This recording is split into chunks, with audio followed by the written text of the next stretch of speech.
What's up guys, welcome to Voicey here. This is your host, Captain Zach, and today's subreddit is r/IDontWorkHereLady with a big bonus from r/today I fudged up because I was really excited about reading that story. Don't forget to like, subscribe, and hit that bell to never miss an episode. This story is called, Couldn't Be Any More Obvious. I had received my paycheck this Thursday, and since my father was out of town for the week for work, I decided to help him out a bit more and buy his part of the groceries for the week along with my own. We usually go grocery shopping together on the weekends, but we each buy our own thing since we eat different foods. Me saving up my money by getting basic ready-to-eat foods like ramen noodles, potatoes, bread, eggs, stuff I know I can last a week with just $10 or so. While he spends a bit more for meats, vegetables, certain ingredients, etc. Since he'd been spending a bit more money on gas for the trip back home this Sunday, I figure he probably wouldn't have too much to spend for his groceries once he got back. So I wrote down a list on my phone of the things he usually gets when we shop. Luckily, he always buys pretty much the same stuff every week, so I know what to get. Fast forward to today, Friday morning. I get up pretty early to cash my check and head to the store near my house before the lines get pretty long, as it would get colder later during the day when I'd have to return home. I make it to the store and it seems like it's about to start filling up, so I grab a cart and start making my way through the aisles and get what I need. I fill my cart pretty quick with what I need, walking along, picking things off the shelf, when I turn to the next aisle and see a woman with her cart parked sideways, blocking the area off as she looks up at an employee on a ladder reaching things off a high shelf, presumably for her. She's huffing and looking around impatiently, seemingly annoyed. I figure, poor guy, having to deal with entitled, stuck-up Karen, which was odd since she didn't look like a Karen. I turned my cart, hoping to go to the next aisle, hoping she wouldn't be blocking off the area once I returned. But because my cart was getting full, it was quite heavy and I slowly reversed and turned around. Unfortunately, I wasn't fast enough to leave and might have either made eye contact, she read my mind and noticed I called her a Karen, or was annoyed that I sympathized with the employee and not her, because he was just an employee while she needed him to hurry up because she needed to pick up Jeffrey from soccer practice. Being a single mom is the toughest job in the world for a Karen after all. Not actually what she said, but I'm pretty sure we all know that's the reason why. Anyway, she noticed me and my turning my cart around as she turned and began speed walking towards me. At first, I didn't think anything of it. She probably saw something on a lower shelf she needed and went to pick it out. It was only when I was halfway into the next aisle when I heard her footsteps jog up next to me and grabbing my cart, actually calling out in quite a polite tone, "Excuse me." I was surprised at first, wondering why she'd go out of her way to stop a complete stranger in a polite manner, especially from seeing her from afar looking peeved and annoyed at an employee mere seconds ago. I quickly stopped my cart before I accidentally hit her or run over her foot, as after grabbing my cart, she stood in front of it. I thought maybe it's an emergency, but again, why go up to a stranger when the store associate was right there? Either way, I'm always polite to everyone I meet, and thus the conversation begins. Caught off guard, I say, "Oh, yes? What's wrong? Can I help you?" Karen, still sounding polite, "Yes, I need your help." "What is it?" "Come with me," as she begins walking away. Okay. I start slowly turning my cart again to follow Karen. No, leave the cart here." I'm still confused, but still thinking she may need actual help with something. I leave my cart to the side so I don't block the aisle and follow her. Oh, okay. She leads me to the previous aisle she was blocking, and her tone of voice changes. "Go get another ladder and help your fellow associate here. He's having trouble taking items off the shelf quickly, and I want to get to the checkout line before it gets too long. You can finish stocking things later." Oh, sorry.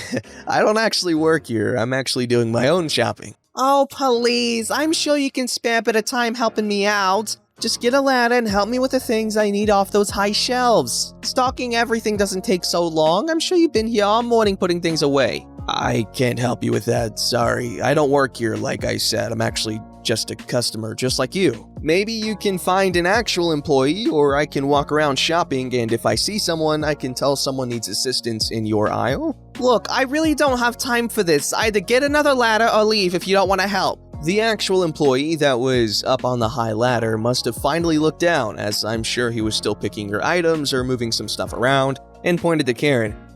"Excuse me, ma'am, he's not an employee." Karen looked up at him, then back at me, and finally noticed that I, in fact, wasn't an employee. The employee uniform at the store is a blue collar shirt with black dress pants and black dress shoes. I was wearing black jeans with a tear in the knee, white sneakers, a black t-shirt with a tuxedo design, and a gray hoodie and beanie. I understand me walking around quickly with a cart full of stuff may look like I'm a stalker trying to work quickly, but as for the uniform, I have no idea. Karen, looking a bit embarrassed, says, "Oh, sorry." No, it's okay. It's alright. I make my way back to my cart and proceed to finish up my list and head to checkout, pay, and head on home. Sorry if this didn't have any type of sweet ending with Karen ending up losing it, or me or the employee getting revenge in some sort of way. It was nice in a way to see a Karen quickly turn from snobby and stuck up to genuinely apologetic for making a mistake and owning up to it. Although rare, not the first time I've seen a Karen, but definitely my first interaction with one. No need to apologize, good sir, because guess what? Your story was true.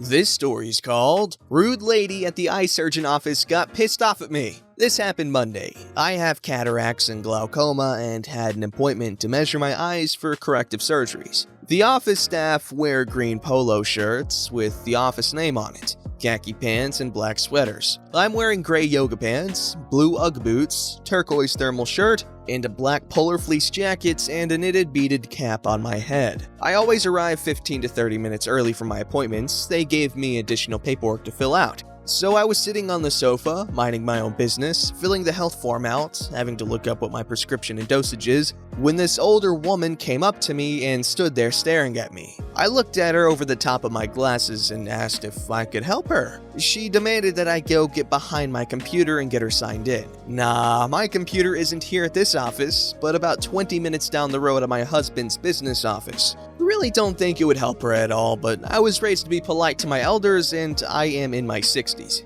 I'm sorry?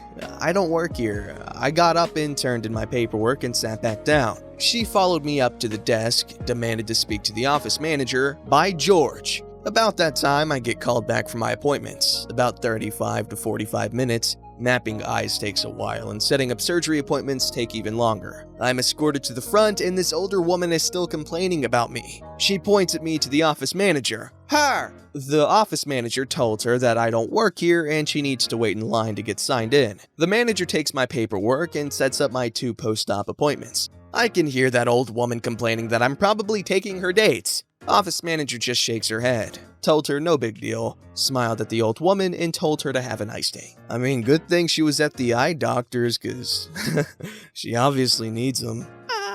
Alright, so this last story is a doozy. Alright, today I fudged up by letting go. After 6 years of running, it finally happened. Most early morning runs I do start off like this. Wake up at 5 a.m., think strongly for 5 minutes why staying in bed is the better option, make myself the strongest coffee I can handle, read the news for half an hour, and take a poo. Once this routine is done, I'll stick my running gear on and run anywhere between 5K and 15K. I'm a fairly okay runner. Over the Christmas period and up until today, I just simply haven't had the time to run. 18-hour days, kids, wife, etc, etc. Story time. I'm sitting on the sofa, just shy of midnight, dead tired but also craving a curry. Go to the fridge and bingo! Thai red curry ready meal. Amazing. Popped in the microwave for 3 minutes and sat back on the sofa with my glass of red wine. 1:30 a.m., I wake up slumped on the sofa and glance at the clock, and my first horrifying thought is that I've wasted £3.40 on a ready meal.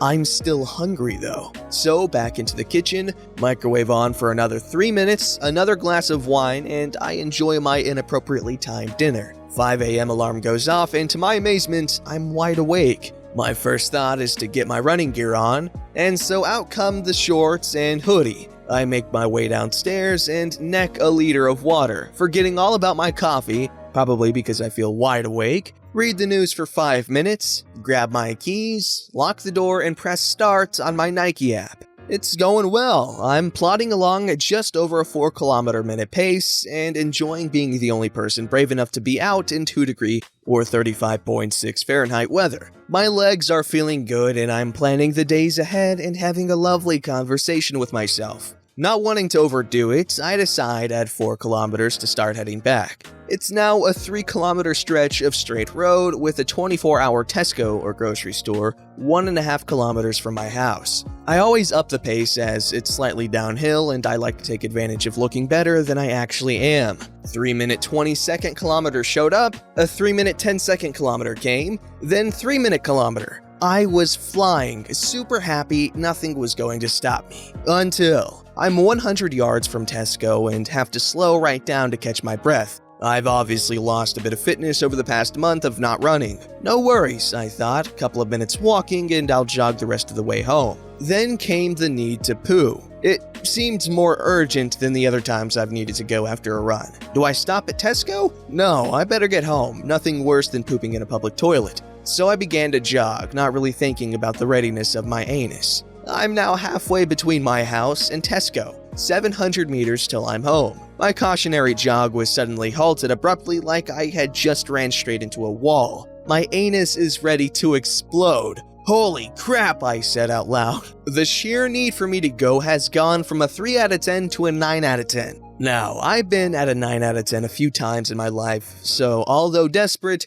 I composed myself and focused on getting home. I started to run quickly, very quickly. 200 meters down and bang, the brick wall. I've gone from a 9 out of 10 to, if I don't get home in 20 seconds, I am finding a bush. I can't go in a bush, not in a respectable area. I'll be arrested and thrown in jail for the rest of my life. I'm half a kilometer from my house. I'm 27, fit and healthy. I am making it home. I start sprinting. I'm breaking records. I'm pretty sure Usain Bolt would not keep up with me right now. The road just disappeared beneath my feet. A couple of turns and I get into my road with my keys ready in my hand. I'm 50 meters from my door and I can't sprint anymore. I walk. My anus at this point feels like the exit of a concrete mixer holding back the entire weight of the world. I'm 10 meters from my door, practically in tears. My anus clenched so tight I thought I was gonna snap my spine. Oh no. It was then my body and mind just gave up in one swift motion.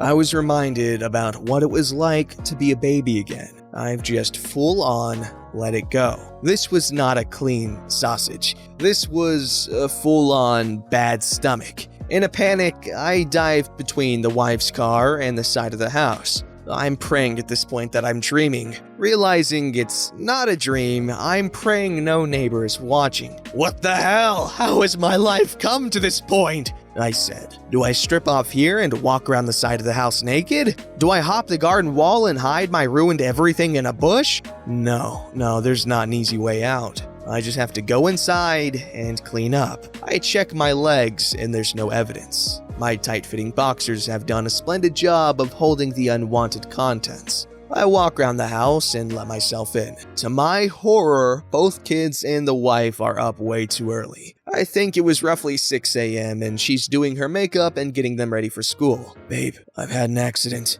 In a panic, she runs down the stairs and I explain I've crapped myself. She basically didn't believe me and in her grumpy morning ways went back upstairs. I waddle upstairs to the bathroom and without thinking, just jump straight into the shower and drop everything. Holy mother, I nearly collapsed from the sight and the smell. The cleanup process began. It was not going well at all. The hot, steamy shower was exponentially making the smell worse with every passing minute. So bad, in fact, that my kids and wife entered the bathroom at once and all just stared at me in complete disappointment for a brief moment before exiting and bursting into fits of laughter. Daddy's pooing himself! I'm telling everyone!